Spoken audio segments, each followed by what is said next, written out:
बिस्मिल्लाहिर्रहमानिर्रहीम। आप मेरा यूट्यूब चैनल देख रहे हैं माइंडसेट, और मैं ज़फ़र नदीम हूँ। अफ्रीका की लोकेशन, साउथ अफ्रीका की लोकेशन पर एक कंट्री है अंगोला। उसका e visa ordinary Pakistani passport holder किस तरह हासिल करेंगे, क्या डॉक्यूमेंट्स हैं और उसका क्या प्रोसीजर है, डिटेल में आज की वीडियो में डिस्कस करूँगा। अंगोला का टूरिस्ट वीज़ा आप बआसानी हासिल कर सकते हैं उसकी ई वीज़ा एप्लीकेशन से। पाकिस्तान में अफ्रीका की ये जो मुल्क है अंगोला, इसकी कोई एम्बेसी कौंसलेट नहीं है, तो लामहला आपको ई वीज़ा एप्लीकेशन की तरफ जाना होगा। 120 US डॉलर में आपको 30 दिन का वीज़ा मिलेगा। और अंगोला के वीज़ा की जो ख़ास बात है वो ये है कि एक बार जब आपके ईमेल अकाउंट पर वीज़ा आ जाएगा तो आप जो वीज़ा फ़ी है वो ऑन अराइवल यानी कि अंगोला के इंटरनेशनल एयरपोर्ट पे उतरने के बाद पे करेंगे। तो ये इस वीज़े की एक ख़ास खसूसियत है, इसलिए आपको वरी होने की ज़रूरत नहीं है कि अगर वीज़ा रिजेक्ट भी होता है तो आपकी जो फ़ीस है वो सेफ़ है। क्या डॉक्यूमेंट्स हैं और इस कंट्री के क्या क्विक फैक्ट्स हैं, उसको थोड़ा सा मैं डिस्कस कर लेता हूँ। स्टार्टिंग में कैपिटल इसका लुआंडा है, लैंग्वेज पुर्तगीज़ है और पॉपुलेशन तकरीबन 3.5 मिलियन यानी कि 3.5 करोड़ की आबादी का मुल्क है। Currency AOA Angolan वांजा।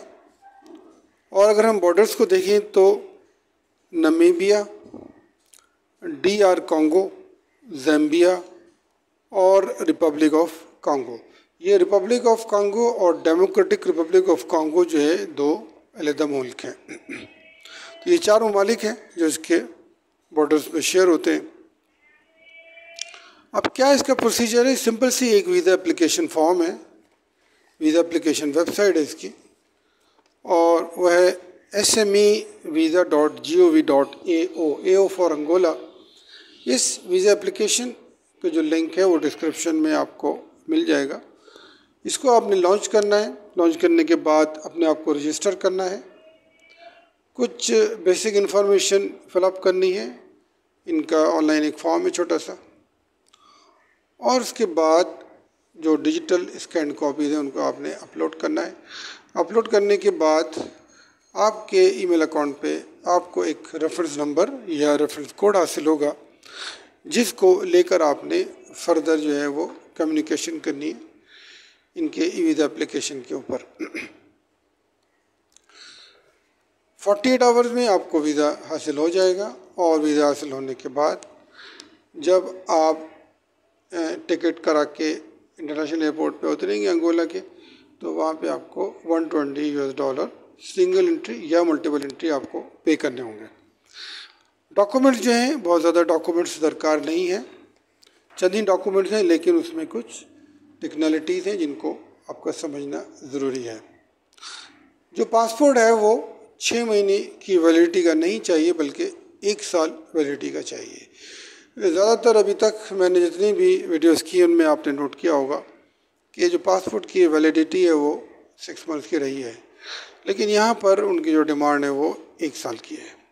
4 blank pages होने चाहिए उसमें, और जो पासपोर्ट की आपने स्कैन कॉपी करनी है वो ग्रे स्केल में होनी चाहिए।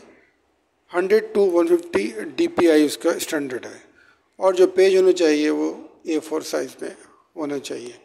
तो ये इसकी स्कैन कॉपीज़ होनी चाहिए। अब साइज़ क्या होगा? जो हाइट है वो 340x720 पिक्सल्स, और जो विड्थ साइज़ है वो 480x1000 पिक्सल का साइज़ होना चाहिए। मैक्सिमम फाइल साइज़ 300 किलोबाइट, और जो इमेज फाइल है वो JPG या JPEG में होनी चाहिए। नंबर 2 जो डॉक्यूमेंट है वो आपका फ़ोटोग्राफ है। फ़ोटोग्राफ में जो हाइट है वो 496x744 पिक्सल्स, यानी मिनिमम से लेकर मैक्सिमम इसका ये साइज है। विड्थ 381 to 571 पिक्सल्स, और अगेन इमेज जेपीजी में, और फाइल साइज जो होगा वो 200 किलोबाइट्स में होना चाहिए। उसके बाद जो सपोर्टिंग डॉक्यूमेंट्स हैं उसमें फ्लाइट रिजर्वेशन है, होटल रिजर्वेशन है, और आपकी एनआईसी है। जो आपके सपोर्टिंग डॉक्यूमेंट्स हैं उनमें जो हाइट है वो 1150 to 1770 यानी 1150 से लेकर 1770 पिक्सल्स की हाइट, और विड्थ जो है वो 810 to 1250 पिक्सल्स का होनी चाहिए। फॉर्मेट जो है JPG format, file size 150 kilobyte, और फाइल साइज जो है 1240 किलोबाइट इन टिफ के अंदर। तो जेपीजी में अगर आपने डॉक्यूमेंट को तैयार किया है तो उसका साइज़ 150 किलोबाइट, जबकि अगर टिफ फॉर्मेट जो है, अगर आपने इस इमेज में अपने सपोर्टिंग डॉक्यूमेंट्स को तैयार किया है तो उसका साइज़ जो होगा वो 1240 किलोबाइट होना चाहिए। ये तमाम स्पेसिफिकेशन जो है वो मैं अपने डिस्क्रिप्शन के लिंक में आपको प्रोवाइड करूँगा, और वहाँ पर आप आसानी इसको डिटेल में देख सकेंगे। तो ये इसके डॉक्यूमेंट्स थे। फ़्लाइट रिजर्वेशन चाहिए सिर्फ आपको, और होटल भी सिर्फ इसकी रिजर्वेशन चाहिए।